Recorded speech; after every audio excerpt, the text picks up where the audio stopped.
3월 달 들어서 이제 또 벌써 2026년이 두 달이 지나가고 세 번째 달이 됐고, 우리는 1, 4분기 끝나고 2, 4분기가 이제 시작이 됐습니다.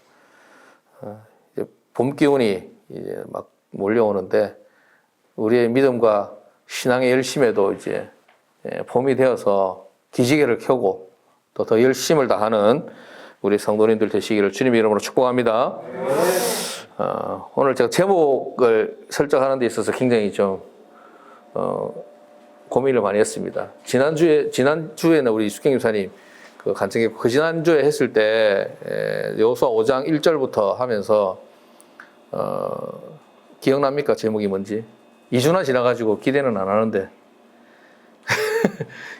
길갈에서의 할례, 길갈에서 할례를 했던 그 이야기여서, 근데 그 요단강을 건너고 여리고 속으로 가기 전에 하나님이 여호수아에게 두 가지를 해라고 했거든요. 길갈에서 할례를 행하고 유월절을 지키라, 이렇게 명령을 했습니다. 그래서 지난번에 할 때는 할례를 했고, 그래서 제 스타일은, 원래 스타일은 길갈에서의 할례 했기 때문에 이번 주에 제목은 길갈에서의 유월절이라고 해야 되는데, 그렇게 하면 또 뭔가 재미가 없고 조회수도 안 나올 것 같고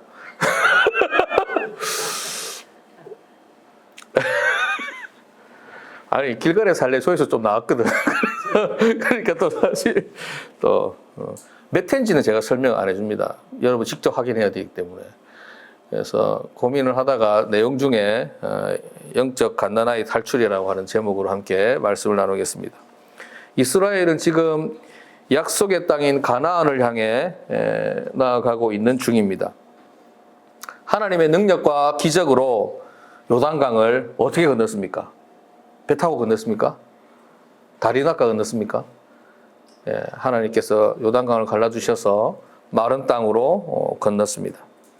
요단강 건너편에 있던 많은 민족들은 하나님이 함께 하시는 이스라엘의 소문을 일찍부터 전해 들었는데, 이제 그들의 눈앞에 가까이 오게 되자 더 실감나게 알게 되고 정신을 잃을 정도로 두려워하고 있었습니다. 그러면 전쟁은 기세인데, 이 기세를 몰아서 전투력을 이렇게 끌어올려서 바로 몰아쳐야 되는데, 하나님은 길갈에서 머물러서 할례를 행하고 유월절을 지키라, 한 템포 쉬어가라, 이렇게 명하십니다.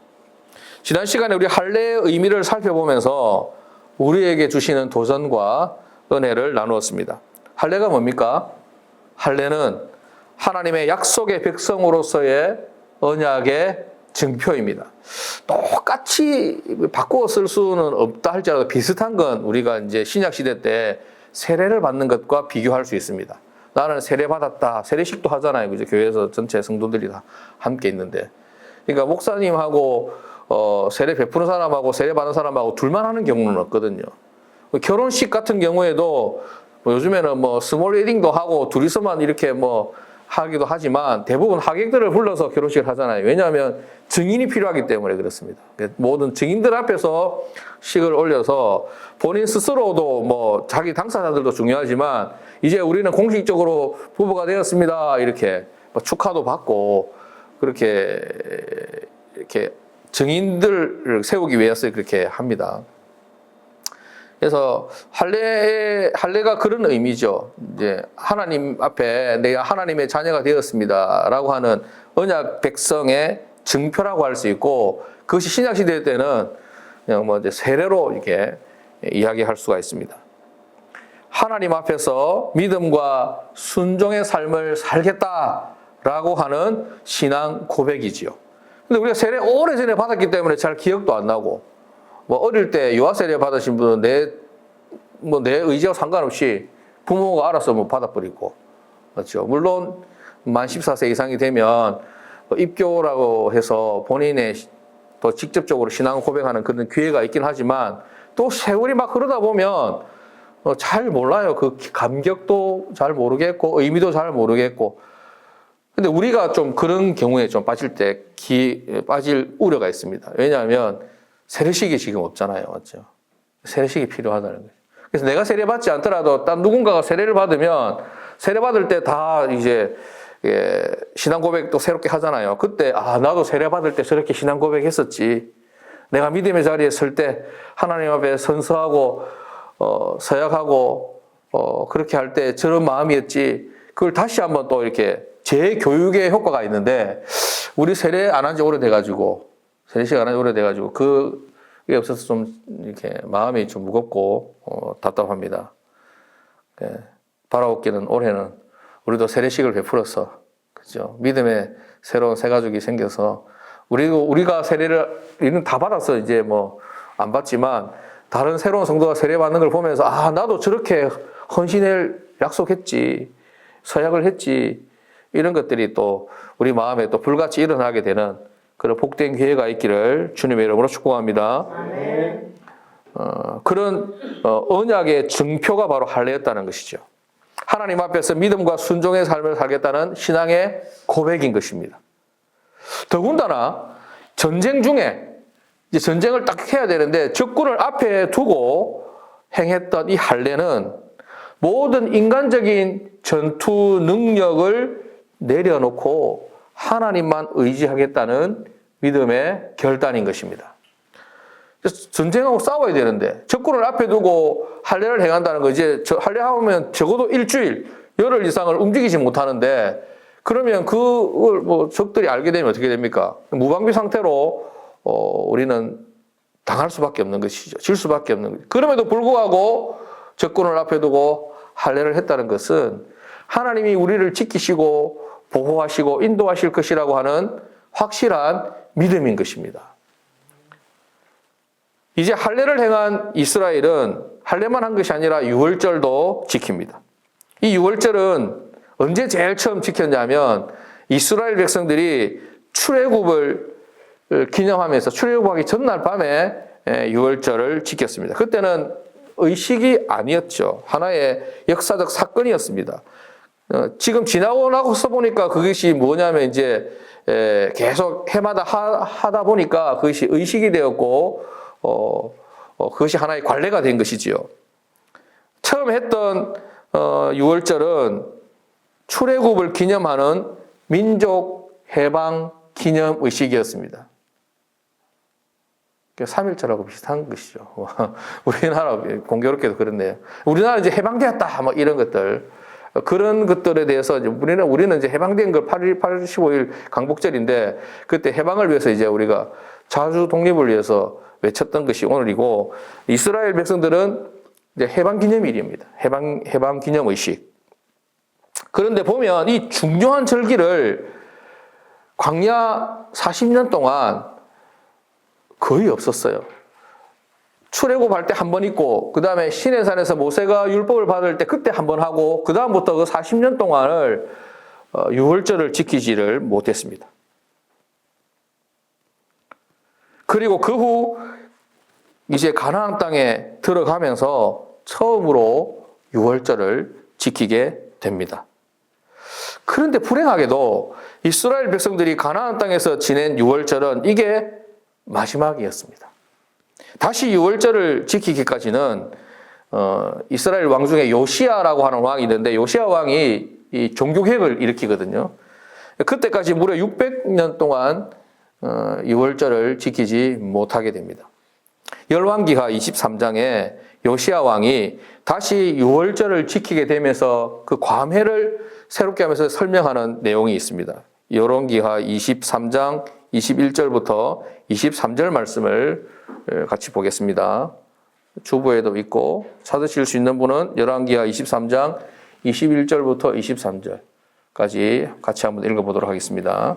시작. 왕이 뭇 백성에게 명하여 이르되 이 언약책에 기록된 대로 너희의 하나님 여호와를 위하여 유월절을 지키라 하매 사사가 이스라엘을 다스리던 시대부터 이스라엘 여러 왕의 시대와 유다 여러 왕의 시대에 이렇게 유월절을 지킨 일이 없었더니 요시야 왕 18째 해에 예루살렘에서 여호와 앞에 이 유월절을 지켰더라. 아멘.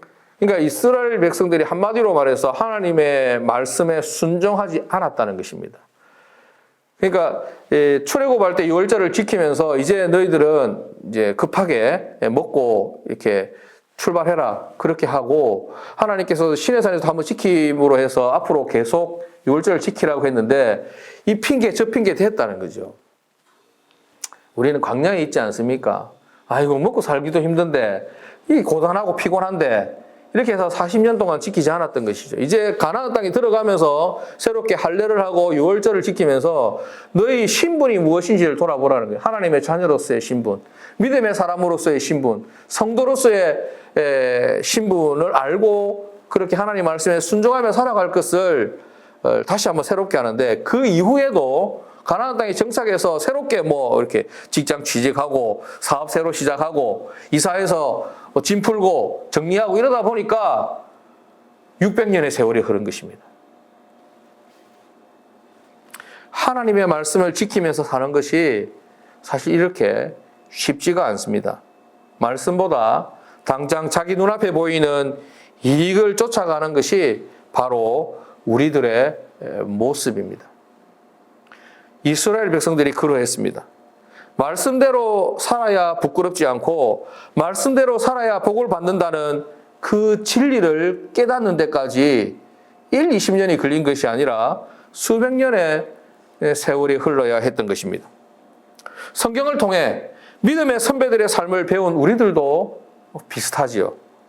아이고 아브라함을 보고 이삭과 야곱을 보고 요셉을 보고 그 믿음의 족장들도 보고 그리고 신약의 여러 사도들, 주님의 제자들을 보면서도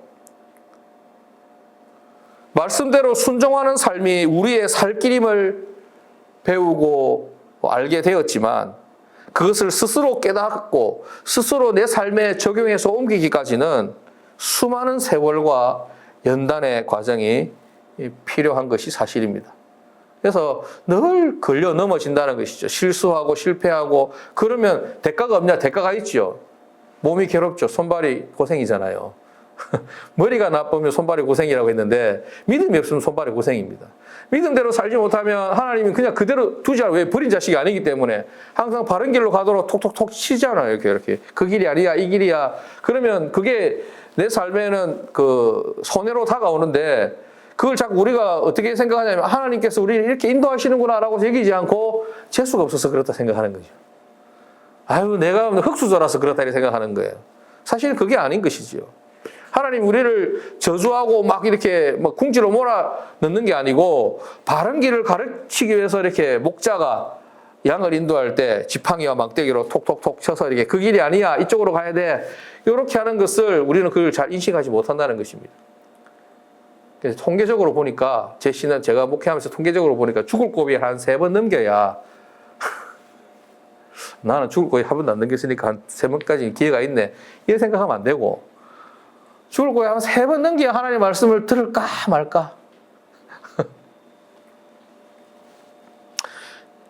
감사한 것은 그래도 하나님 포기하지 않으신다는 것이죠. 하나님이 고집이 훨씬 셉니다 우리보다. 그래서 우리의 지혜가 필요하죠. 나 고집 세다. 난 한 번 마음 먹으면 이대로 간다. 끝까지 가는 거야. 이렇게 하지 마시고 세상에서는 줏대를 가지고 뭐 주관적인 어떤 그런 고집을 가지고 가시더라도 하나님 말씀 앞에서는 하나님의 고집이 내보다 세기 때문에 미리 딱 엎드리는 그런 믿음과 지혜가 필요한 줄로 알아요.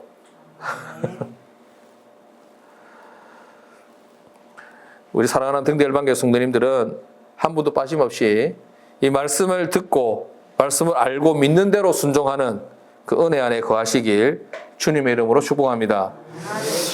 이렇게 유월절을 지켰습니다. 이제 하나님의 소유가 됐다는 것이죠. 이제 하나님께서 우리에게 새로운 자유를 주셨다. 새로운 은혜를 베풀어 주셨다. 가나안을 선물로 주셨다. 믿음의 약속을 믿음의 삶을 살 수 있도록 은혜를 베풀어 주셨다라고 하는 그런 마음을 가지고 의식을 행하는 그런 유월절을 지켰죠. 이렇게 유월절을 지키자 그 땅의 소산물을 먹게 됐습니다. 유월절을 지키면서 그 땅의 소산물을 먹게 되자 광야에서 먹던 만나가 그쳤다 이렇게 이야기하죠. 오늘 읽었던 본문 말씀 여호수아 5장 11절 12절 말씀입니다. 다시 같이 한번 읽겠습니다. 시작. 유월절 이튿날에 그 땅의 소산물을 먹되 그날에 무교병과 볶은 곡식을 먹었더라. 또 그 땅의 소산물을 먹은 다음 날에 만나가 그쳤으니 이스라엘 사람들이 다시는 만나를 먹지 못하였고 그 해에 가나안 땅의 소출을 먹었더라. 아멘. 광야에서는 하나님께 이스라엘에게 만나를 선물로 주셨죠.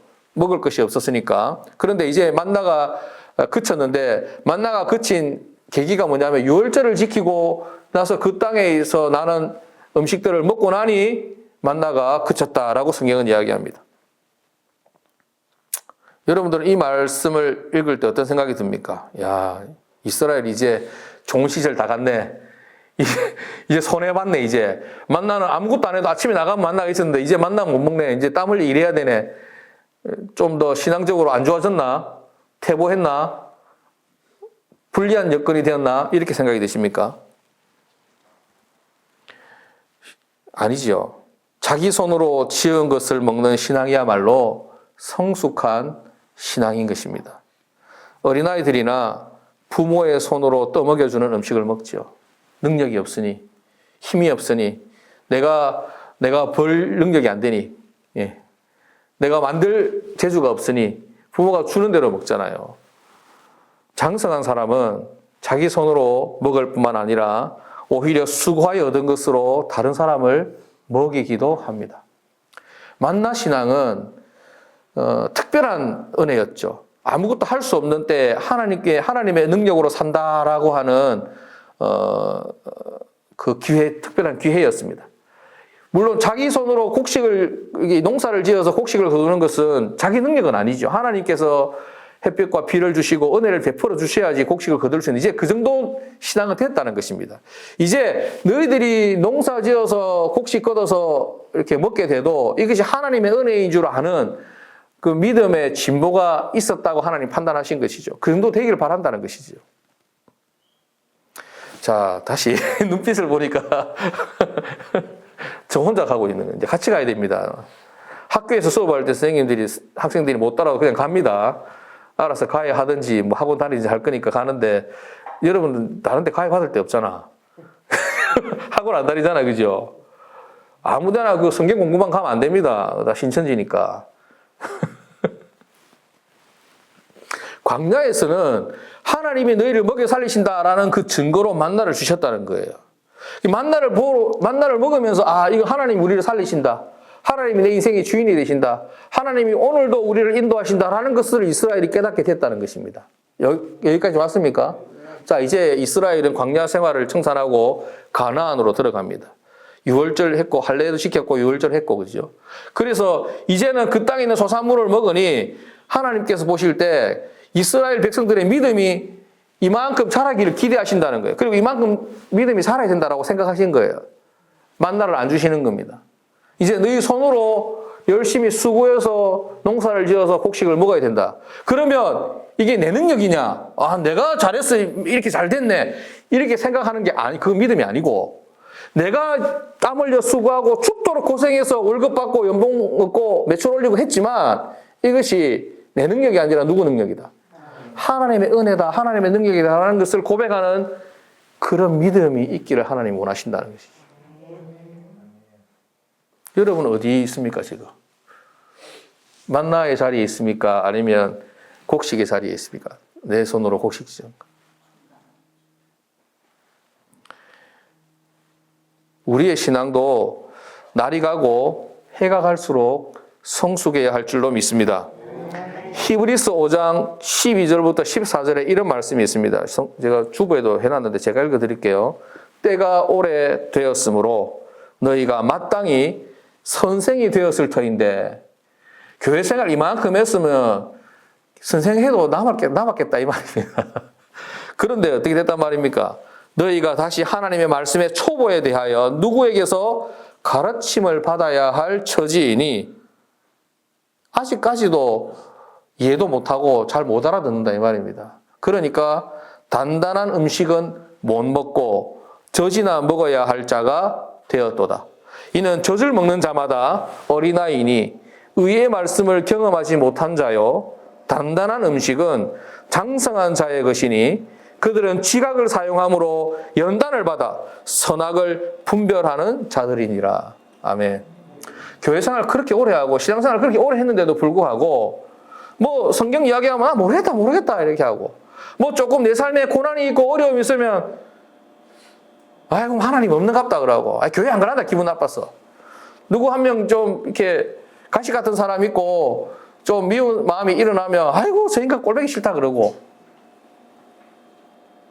내 삶에 조금 힘들고 고난이 있으면 불평하고 원망하고 항상 옆에서 어르고 달래주면서 우누나에 젖준다고 할 때 그 말처럼 젖병 물려줘야만 하는 그런 어린아이의 때를 벗어나야 된다 이 말입니다.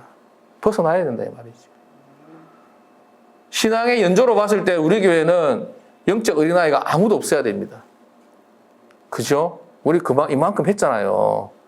10년이면 강산도 보내는데 10년이 어디고 그러면 이만큼 자라서 이미 누구를 가르치기도 하고 누구를 선한 길로 의의 길로 복된 길로 인도하기도 해야 되고 삶의 모범을 신앙의 모범을 보여줘야 되기도 하고 해야 되는데 그렇지 못하는 것이 너무 안타깝다는 것입니다.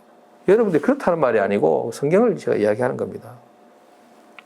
이런 영적 갓난아이 성도들의 레파토리가 뭔지 아십니까 여러분? 상처받았다. 시험 들었다. 뭐 말을 못해. 뭐 말 한마디 하면 삐끼고 얼굴 색깔 싹 변하고 우리 교회는 없으니까 내가 하는 말이야. 누구 한 명 있으면 이런 말 못하잖아 내가. 불평하고 원망하는 것이죠. 그래서 목회자들 사이에 젖병 목회 이런 이야기 있습니다. 맨날 아이고 권사님 내 주위에도 그런 사람이 있습니다. 목사님 중에 아이고 집사님 마음 푸세요. 체하라 그냥. 맨날 그 원망하고 불평하는 이야기 30분 1시간씩 듣고 목사님 진이 다 빠지고 목회자로서 성도를 돌아보고 힘들 때 위로하는 것은 큰 기쁨이기도 하고 보람이기도 합니다. 변함없는 사실입니다. 그런데 언제나 그 자리에 머물러서 영적 갓난아이로 있는 모습을 보면 참 안타깝고 마음이 무겁죠.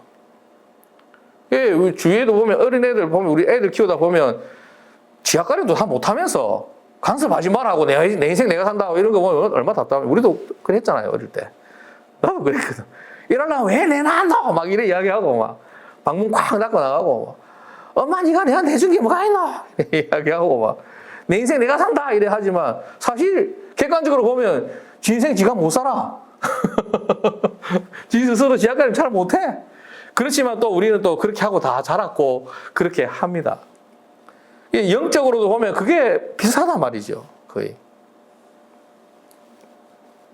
하나님의 자녀가 되어 천국의 소망을 가지고 살아간 지가 지금 몇 년째고 몇 해나 되었는데 아직 하나님께 예배하는 거, 하나님 앞에 겸손하게 엎드려 기도하는 거, 하나님 말씀 사모하는 거, 믿음의 공동체와 함께하는 것, 이런 기본적인 것들을 넘어서지 못해서야 되겠는가? 이스라엘 공동체가 그랬다는 것입니다. 출애굽한 지가 40년이 지나서 2세대가 됐는데도 아직까지도 할례도 없고 유월절도 없고 하나님 없이 살아가고 맨날 어려운 일만 당하면 불평하고 원망하고 조금 힘들고 조금 고단하면 애굽으로 가고 싶다 그러고 우리는 그런 자리에 있지 않은가라는 것입니다. 어쩌다가 정말 힘든 일을 만나고 어려운 일들을 만나서 마음이 불안하고 피치 못할 사정이 있어서 경황이 없어서 그럴 수는 있어도 나태한 신앙이 일상이 되어서는 안 된다 이 말입니다. 우리에게 주어진 신앙의 목표는 영적 갓난아이의 상태를 벗어나는 것이 우리의 목표가 아닙니다. 겨우 이제 걸음만 하고 이제 아장아장 걸어다니는 이게 우리의 목표가 아니잖아요. 우리의 목표는 뭡니까? 그리스도의 장성한 분량이 충만한 데까지 살아가는 것인 줄로 믿습니다. 우리 주님의 일구월심 소원은 우리 권사님들, 집사님들이 주님처럼 되는 것입니다. 목사처럼이 아니고 주님처럼. 연약한 성도 지체들을 돌아보고 섬기는 자리에까지 나아가는 것, 그것이 목표입니다. 아마 어쩌면 주님 우리 교회에 새 가족을 주시지 않는 이유는 너희들 새 가족 주면 잘 섬길 수 있나? 감당할 수 있나? 믿지 못해서 못 주시는 것일 수도 있습니다. 우리가 잘 준비되고 우리 신앙이 영적 갓난아이에서 벗어나서 할례, 열절 다 지나고 이제 내가 내 손으로 수고해서 먹는 곡식을 먹으면서도 이것이 하나님의 은혜인 줄 알고 하나님의 은혜와 사랑에 감사할 줄 알고 누군가 내보다 더 연약하고 더 부족한 사람을 보면 그거 막 쫓아대고 막 죽을 때까지 처벌하는 게 아니고 말 조심해야 되는데 맞죠? 요즘 말 이슈가 있습니다. 그렇게 하는 게 아니고 그 약점을 감추어주고 숨겨주고 내가 그 빈자리를 대신해주고 세워주고 높여줄 수 있는 만나 신앙은 자기 혼자만 배부른 신앙입니다. 그러니까 하나님께서 만나를 주실 때는 더도 말고 덜도 말고 네 먹을 것만 가지고 들어가라 했잖아요. 욕심내가지고 내일 먹을 것까지 가지고 간다는데 다른 사람까지 가지고 가면 어떻게 됩니까? 다 썩어버렸잖아요. 내 먹을 거. 니나 잘 챙기라 이 말입니다. 니나 잘 챙기라. 근데 이제 만나 신앙이 지나고 이제 그 땅의 소산물을 먹는 신앙이 되었다는 것은 네 입만 입이가 네가 열심히 수고해서 다른 사람 입에도 좀 넣어줘라. 이것이지요. 맨날 교회에 와가지고 신앙생활 하면서 내만 봐도 내 것만 챙겨도 이 신앙이 아니라 다른 사람 숟가락도 좀 놔주고 다른 사람 밥도 좀 챙겨주고 힘들고 어려운 사람이나 좀 돌아봐주고 스캐닝 쭉 이렇게 한 바퀴 돌리고 내만 보고 이렇게 하지 말고 저는 우리 교회 성도님들이 만나 신앙으로 겨우 자신만 먹고 사는 사람들이 아니라 자기의 신앙, 자기 곡식으로 100배의 열매를 거두어서 우리 공동체와 지역사회와 또 이 세상을 책임질 수 있는 진정한 복의 근원, 축복의 통로들이 되기를 간절히 축복합니다. 이렇게 할례를 행하고 유월절을 지키게 되니 13절 말씀대로 여호와의 군대 장관이 여호수아 앞에 나타났습니다. 13절 말씀 같이 읽어볼까요? 시작. 여호수아가 여리고에 가까이 이르렀을 때에 눈을 들어 본즉 한 사람이 칼을 빼어 손에 들고 마주 서 있는지라. 여호수아가 나아가서 그에게 묻되 너는 우리를 위하느냐 우리의 적들을 위하느냐 하니.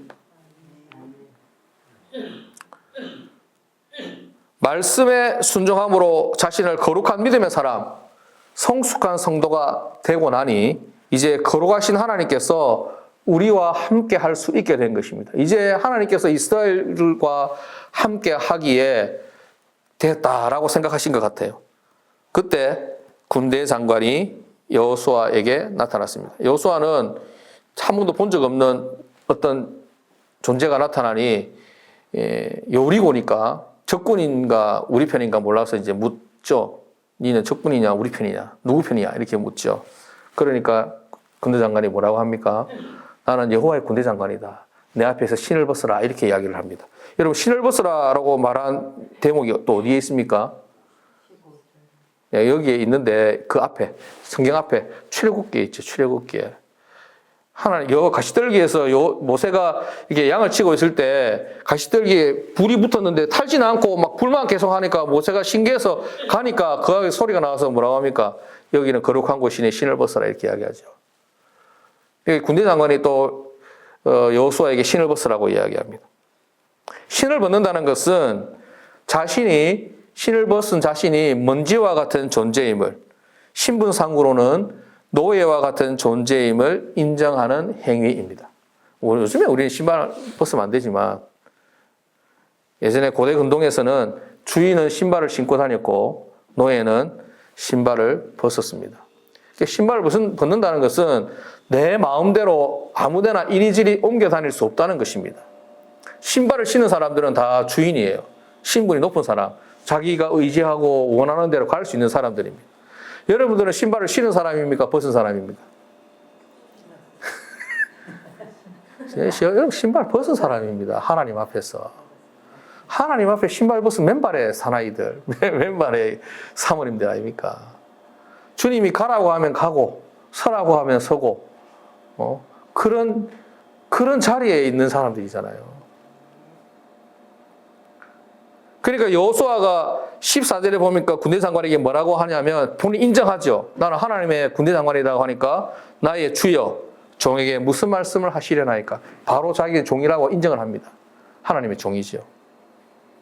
여호와의 군대 장관은 하나님을 대신해서 싸우는 존재입니다.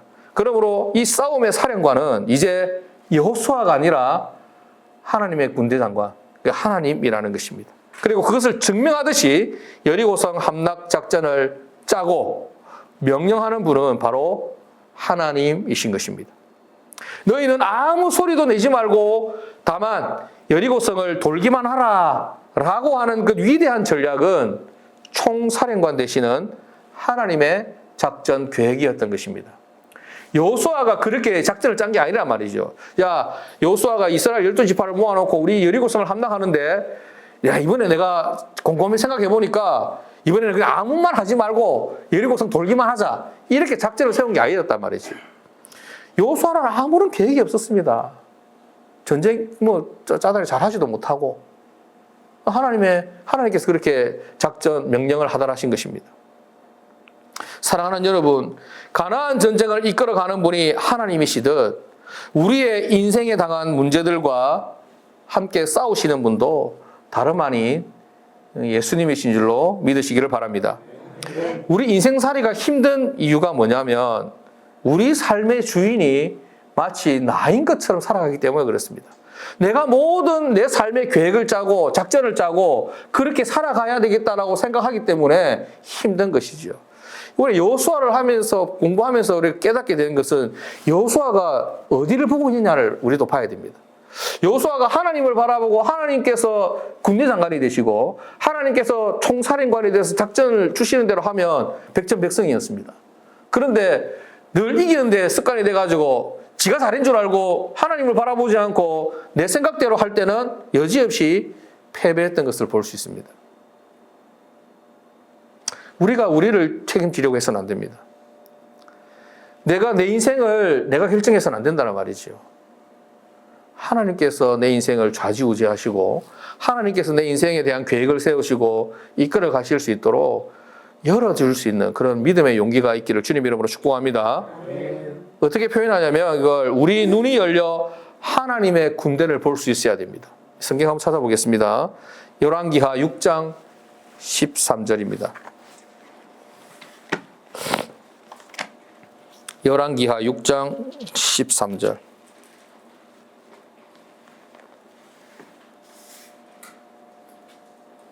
열왕기하 6장 13절부터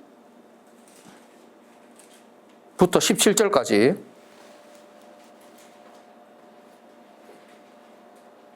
구약성경 570쪽 열왕기하 6장 13절 왕이 이르되 너희는 가서 이 왕이 누구냐면 아람 왕입니다. 아람 왕, 이방의 아람 왕.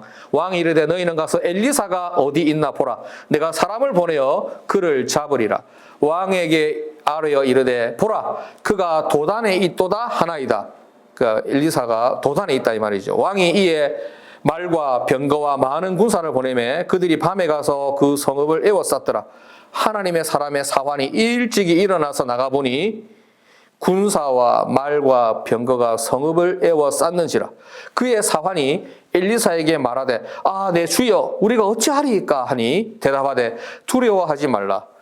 함께 봅니다. 같이 봅니다. 시작. 우리와 함께한 자가 그들과 함께한 자보다 많으니라 하고 기도하여 이르되 여호와여 원하건대 그의 눈을 열어서 보게 하옵소서 하니 여호와께서 그 청년의 눈을 여심해 그가 보니 불말과 불병거가 산에 가득하여 엘리사를 둘렀더라. 아멘. 영적인 분별력, 안목이 있게 되기를 주님의 이름으로 축복합니다. 아람 왕이 이스라엘에 엘리사를 왜 잡으러 왔냐면 엘리사가 예언을 하니까 이스라엘을 공격하려고 해도 엘리사가 다 알려주는 거예요. 그래서 처음에는 야 우리 왕궁에 누가 스파이가 있나 생각하고 막 이게 스파이를 잡아내라, 이중첩자를 잡아내라 막 이렇게 하고 있는데 누가 이야기하죠. 그게 아닙니다 왕이여. 이스라엘 나라는 엘리사라고 하는 영험한 선지자가 있는데 그 사람이 왕이 침실에 사는 이야기까지 다 듣고 미리 대비책을 다 세워서 우리가 이스라엘을 공격할 수가 없습니다. 이렇게 이야기하거든요. 그러니까 아람 왕이 뭐라고 하면 그러면 이스라엘을 공격하지 말고 엘리사를 잡자. 그래가지고 엘리사를 잡으려고 말과 병거를 보낸 거예요. 그 엘리사의 사환이 그 몸종이 보고 어느 날 갔더니 산 가득히 자기들을 둘러쓴 거예요. 군대가. 아이고 엘리사 선지자님 큰일 났습니다. 우리 이제 죽었습니다. 괜찮다. 우리와 함께한 자가 더 많다. 그러면서 하나님께 기도하죠. 주님, 이 청년의 눈을 열어주십시오. 그 눈을 열어서 보니 아람 군대를 둘러싼 하나님의 군대가 훨씬 더 많이 둘러싸고 있는 것이죠. 근데 그 뒤에 말씀을 보면 어떤 이야기 나오냐면 하나님께서 어떻게 하냐면 아람 군대의 군사들의 눈을 어둡게 합니다. 서로가 서로 자기들끼리 막 치고받고 싸우게 만들고. 하나님의 백성이여 성도인 우리에게 필요한 것은 우리 인생의 군대 장관 되시는 주 예수 그리스도를 바라보는 것인 줄로 믿습니다. 그분이 내 앞에 계신 것을 본다면 우리는 안심할 수 있고 승리할 수 있습니다. 우리는 매일 우리 환경만 봅니다. 우리 상황만 봅니다. 매출 안 올라가는 매출 잔고만 본단 말이죠. 빈 계약서만 봅니다. 통장만 봅니다. 저는 안 그런 줄 압니까? 저도 그렇습니다. 그런데 주님은 오늘 말씀 통해서 뭘 보라고 합니까? 주님을 바라보라고 합니다. 여호수아에게도 군대 장관을 바라보고 그 앞에 신을 벗고 군대 장관이 시키는 대로, 군대 장관이 작전 명령 하달하는 대로 그대로 순종해라고 이야기하는 것이죠.